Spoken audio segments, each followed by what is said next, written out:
আসসালামু আলাইকুম ভিউয়ার্স। এই যে সুন্দর সুন্দর ডাব, ফল খান আর বল বাড়ান।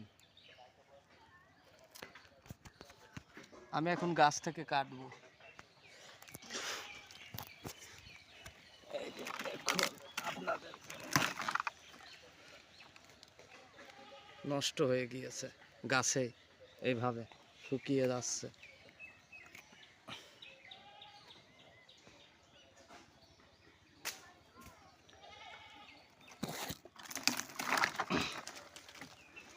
ভিতরে কিচ্ছু নাই, ভিতরে কিচ্ছু নাই। ডাবটার শুকিয়ে নষ্ট হয়ে যাচ্ছে আমাদের কুষ্টিয়া জেলার ডাব।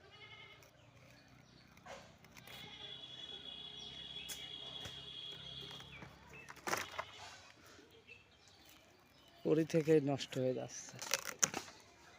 এই যে 3টা ডাব দেখছি, অনেক সুন্দর সুন্দর।